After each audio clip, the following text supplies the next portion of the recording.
بسم اللہ الرحمن الرحیم۔ دو تین احادیث مبارکہ جو آپ کی بارگاہ میں پیش کر رہا ہوں۔ عن ابی ذر قال دخلت على رسول اللہ صلی اللہ علیہ وسلم فذکر الحدیث بطولہ الی ان قال۔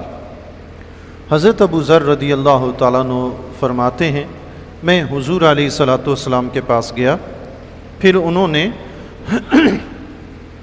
ایک طویل حدیث ذکر فرمائی کہ حضور علیہ الصلوۃ والسلام کے پاس بیٹھ کر میری یہ باتیں ہوئی، حتیٰ کہ یہاں سے آگے بیان فرمایا۔ قال قلت، فرماتے ہیں میں نے عرض کی یا رسول اللہ اوصنی، یا رسول اللہ مجھے وصیت فرمائیے، مجھے کوئی اچھی بات ارشاد فرمائیے جس پر میں عمل کروں۔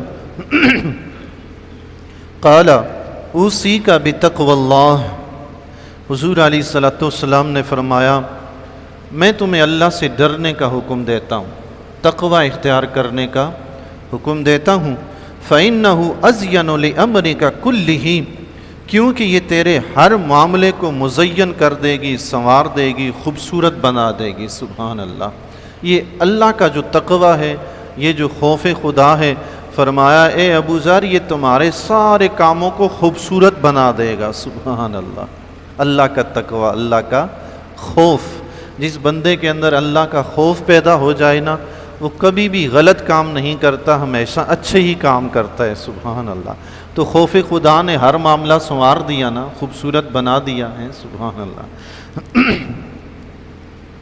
قلت زدنی، میں نے عرض کی یا رسول اللہ کچھ اور بھی وصیت فرمائیے۔ اب حضرت ابو ذر رضی اللہ تعالیٰ عنہ عرض کرتے جا رہے ہیں اور حضور علیہ الصلوۃ والسلام ارشاد فرماتے جا رہے ہیں۔ اللہ فرمایا یا رسول اللہ کچھ اور بھی ارشاد فرمائیے۔ آقا علیہ الصلوۃ والسلام نے ارشاد فرمایا علیک بتلاوت القرآن، تم پر لازم ہے کہ قرآن کی تلاوت کیا کرو، وذکر اللہ عز وجل، اور اللہ کا ذکر کیا کرو، کثرت سے تلاوت کیا کرو اور اللہ کا ذکر کیا کرو۔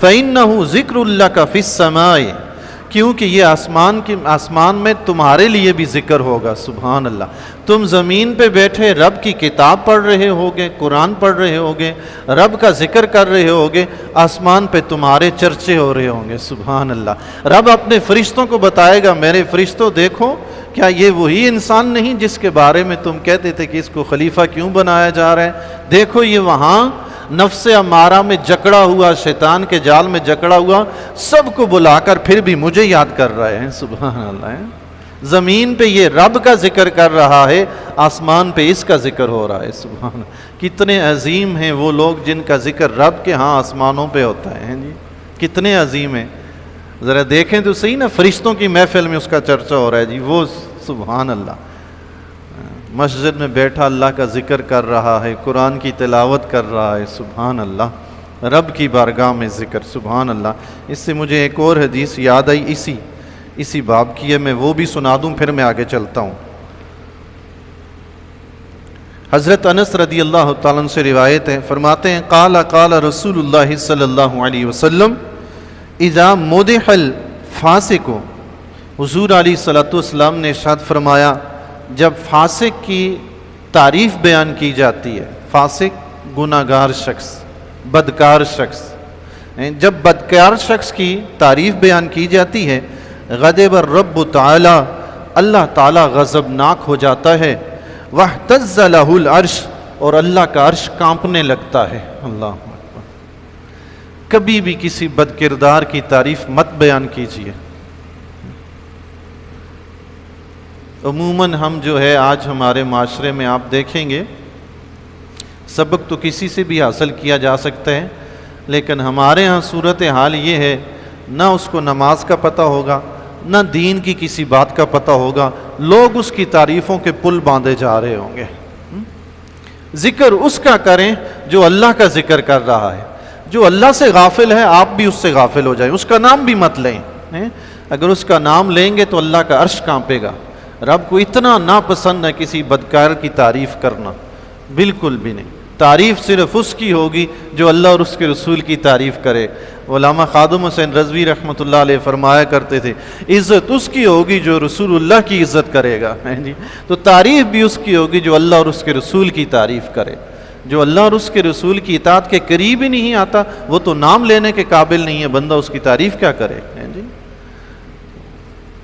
آئندہ کے لیے انشاءاللہ ہم احتیاط کریں گے کسی ایسے شخص کی تعریف کرنے سے، چاہے وہ کتنے ہی بڑے منصب پہ ہو ہمیں کیا، وہ منصب اس کا اپنے لیے ہمارے لیے نہیں ہے، ہمیں تو وہی پیارا جو اللہ اور اس کے رسول کا پیارا، بس ہم اسی کی تعریف کریں گے جو اللہ اور اس کے رسول کا فرما بردار ہوگا، بس۔ اللہ تو فرمایا قرآن کی تلاوت کیا کرو، اللہ کا ذکر کیا کرو، ہیں تم زمین پہ بیٹھ کے ذکر کرو گے، آسمانوں پہ تمہارا ذکر ہوگا۔ وَنُورُ لَكَ فِي الْأَرْضِ، اور زمین میں یہ تمہارے لیے نور ہوگا، تم قرآن کی تلاوت کرو گے، اللہ کا ذکر کرو گے، تمہارا دل نرم ہوگا۔ سبحان اللہ، نرم زمین پہ بیج بویا جائے نا فصل وہیں سے اگتی ہے، بنجر اور سخت زمین پہ بیج بو دیں وہاں سے فصل نہیں اگتی۔ دل نرم ہوگا تو اچھے اعمال بھی اگنے شروع ہوں گے نا، دل ہی نرم نہ ہوا تو اچھے اعمال کہاں سے ہوں گے؟ یہ ہمارا جو دل ہے نا ہمارے اعمال کی زمین ہے، تو اس کو اللہ کے ذکر سے، قرآن کی تلاوت سے نرم کریں، سبحان اللہ، تاکہ اس سے اچھے اچھے اعمال پیدا ہوں۔ سبحان فرمایا تمہارے لیے یہ آسمانوں میں ذکر اور زمین پہ نور ہے، قرآن کی تلاوت کریں گے اللہ کے احکام پتہ چلیں گے، اس کے مطابق زندگی بسر کریں گے، یہ تمہارے لیے روشنی ہے قرآن، کہ چلنا ہے تو کیسے چلنا ہے، کون سا کام کرنا ہے کون سا نہیں کرنا۔ قل تو حضرت ابو ذر رضی اللہ تعالیٰ عنہ فرماتے ہیں میں نے عرض کی زدنی یا رسول اللہ کچھ اور بھی ارشاد فرمائیے۔ قال حضور علیہ الصلوۃ والسلام نے ارشاد فرمایا علیک بطول الصمت، حضور علیہ الصلوۃ والسلام نے فرمایا تم پر لازم ہے کہ زیادہ تر خاموش رہا کرو، زیادہ تر خاموش رہا کرو، فضول باتیں مت کیا کرو۔ اللہ، صحابہ تو فضول کرتے ہی نہیں تھے، صحابہ کے صدقے ہمیں پتہ چلا کہ ہمیں ایسا کرنا چاہیے، سبحان اللہ۔ فَإِنَّهُ مَطْرَدَةٌ لِلشَّيْطَانِ، کیونکہ یہ شیطان کو بھگانے والا ہے، سبحان اللہ۔ وہ ایک جملہ اردو میں کہا جاتا ہے جب تک خاموش رہا بچتا رہا، بول پڑا پکڑا گیا۔ جب تک خاموش رہا بچتا رہا، بول پڑا پکڑا گیا۔ بندہ خاموش رہے گا، زبان سے کوئی الٹی سیدھی بات ہی نہیں نکلے گی، شیطان کو موقع ہی نہیں ملے گا ورگلانے کا۔ فرمایا زیادہ تر خاموش رہا کرو تاکہ شیطان کو موقع ہی نہ ملے تمہیں ورگلانے کا اور تمہاری الٹی سیدھی باتیں دوسروں تک پہنچانے کا، لڑائی کروانے کا اس کو موقع ہی نہ ملے گا۔ وَعَوْنُ لَكَ عَلَىٰ أَمْرِ دِينِكَ، اور دینی معاملے میں یہ تمہارے لیے مددگار ثابت ہو۔ خاموش رہنا، زیادہ تر خاموش رہنا دین میں مددگار ہوگا، شیطان کو بھگانے والا کام کرے گا۔ قلت، حضرت ابو ذر رضی اللہ تعالیٰ عنہ فرماتے ہیں میں نے عرض کی زدنی یا رسول اللہ کچھ اور بھی وصیت فرمائیے۔ قال، حضور علیہ الصلوۃ والسلام نے ارشاد فرمایا ایاک وکثرۃ الضحک، فرمایا تم پر لازم ہے کہ زیادہ ہنسنے سے بچو، زیادہ ہنسنے سے بچو، ہر وقت ہی ہنستے نہ رہا کرو۔ فإنہ یمیت القلب، کیونکہ یہ دل کو مردہ کر دیتا ہے، ویذھب بنور الوجہ، اور چہرے کی نورانیت ختم کر دیتا ہے۔ اللہ، دل مردہ ہو تو بندہ غافل ہو گیا، بندہ غافل ہوا تو اللہ اور اس کے رسول کے ذکر سے گیا۔ ہر وقت ہنسی مذاق ہنسی مذاق، فرمایا اس سے بچو۔ قلت زدنی، میں نے عرض کی یا رسول اللہ کچھ اور بھی وصیت فرمائیے۔ قال قل الحق وإن كان مرا، حضور علیہ الصلوۃ والسلام نے فرمایا ہمیشہ حق بات کو ہو، سچ بات کو ہو، اگرچہ کڑوی ہو۔ سبحان اللہ، اگرچہ کڑوی ہی کیوں نہ ہو، اپنے مسلمان بہن بھائیوں کو، رشتہ داروں کو، پڑوسیوں کو، عام مسلمانوں کو نصیحت کیا کرو، اچھی اچھی باتیں بتایا کرو، اگرچہ کڑوی ہوں، جیسی بھی ہوں، حق بات کہہ دیا کرو۔ اللہ، اس کے بدلے میں اگرچہ کوئی تکلیف بھی اٹھانی پڑے، تکلیف کی پرواہ نہ کرو، حق بات کہہ دیا کرو۔ مسائل زیادہ بگڑتے وہی ہیں جب بندہ حق سے چشم پوشی کر لیتا ہے، حق بات بیان نہیں کرتا، بولتا نہیں، اپنی آنکھوں کے سامنے برائی ہوتے ہوئے دیکھتا ہے، اس کی اصلاح نہیں کرتا، اسی وقت مسائل بگڑتے ہیں۔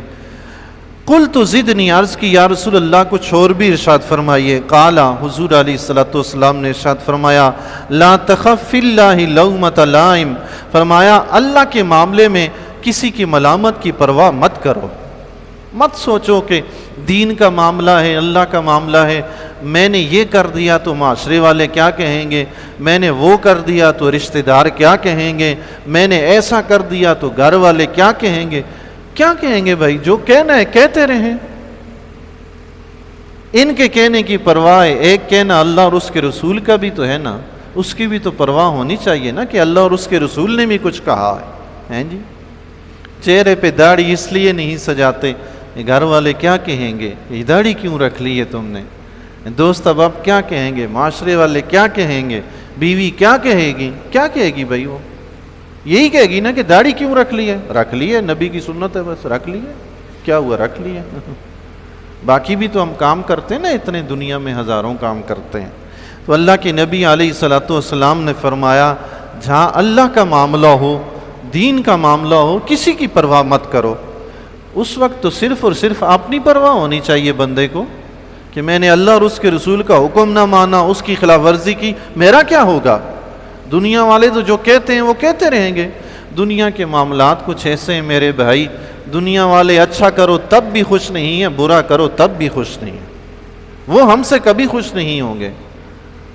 عموماً میں نے دیکھا ہے، سنا ہے اپنے ان گناہگار کانوں سے، کہیں کوئی مسلمان بیچارہ، ہماری شادیاں وغیرہ ہوتی ہیں، ایک مثال دیتا ہوں آپ مزید اس کو سمجھ سکتے ہیں، شادیاں وغیرہ ہوتی ہیں تو بڑے قسم و قسم کے کھانے، جنہیں اللہ نے دولت سے نوازا ہے وہ زیادہ ذرا اچھا اہتمام کرتے ہیں، لوگ کھا پی کے باہر نکلیں گے عموماً یہی کہتے ہیں حرام کا تھا اڑا دیا، حرام کا پیسہ تھا جی اڑا دیا، خوش نہیں ہوئے، آپ نے ان کو اچھا کھلایا پلایا، خوش نہیں ہوئے، اور کم کھلایا، بڑا کنجوس بخیل ہے، ایک ڈش تھی کچھ تھا ہی نہیں۔ لوگ خوش نہیں ہوتے، نہ ہم نے لوگوں کو خوش کرنا ہے۔ وہ کہتے ہیں اردو میں چادر دیکھ کے پاؤں پھیلاؤ، اپنی استطاعت دیکھو، اپنی ضرورت دیکھو، اللہ اور اس کے رسول کے دین کا معاملہ دیکھو، اس کے مطابق چلتے چلو، دنیا جو کہتی ہے سو کہتی رہے، ہمیں دنیا کو جواب نہیں دینا، ہمیں اللہ کو جواب دینا ہے۔ تو حضور نے فرمایا اللہ کے معاملے میں کسی کی پرواہ مت کرو بس۔ قلت زدنی، عرض کی یا رسول اللہ کچھ اور بھی ارشاد فرمائیے۔ قالا، حضور علیہ السلام نے ارشاد فرمایا جو چیز تمہارے اپنے اندر ہے نا وہ تمہیں لوگوں سے روک دے، ایک عیب تمہارے اپنے اندر ہے وہی دوسرے کے اندر بھی ہے، دوسرے میں تو دیکھ لیا، اس کو تو اچھالنا شروع کر دیا، اپنے کی خبر نہیں۔ فرمایا ایسا مت کرو، پہلے اپنی تو اصلاح کرو، اپنے آپ کو تو درست کرو۔ جو لوگ اپنی اصلاح نہیں کرتے دوسروں کی کرتے رہتے ہیں، عموماً مسائل وہی بگاڑتے ہیں، اور جو اپنی اصلاح کرنے میں لگا رہتا ہے اس کو فرصت ہی نہیں ملتی دوسروں کے عیب دیکھنے کی، اپنے اندر اتنے بھرے ہوئے ہوتے ہیں۔ اللہ تبارک و تعالی ان سے بچنے کی توفیق عطا فرمائے۔ ایک حدیث مبارکہ اور سماعت فرما لیجئے۔ حضرت عمران بن حسین رضی اللہ تعالیٰ عنہ سے روایت ہے، فرماتے ہیں ان رسول اللہ صلی اللہ علیہ وسلم قال، فرماتے ہیں حضور علیہ السلام نے ارشاد فرمایا مقام الرجل بالصمت افضل من عبادت 60 سنتاً۔ حضور علیہ السلام نے فرمایا بندہ مومن کا خاموشی پر قائم رہنا، خاموشی اختیار کر لی ہے تو بس اب وہ فضول بات کرتا ہی نہیں، کام کی ہی بات کرتا ہے، خاموشی اختیار کر لی ہے۔ فرمایا افضل من عبادت 60 سنتاً، خاموشی اختیار کرنا 60 سال کی عبادت سے افضل ہے۔ سبحان اللہ۔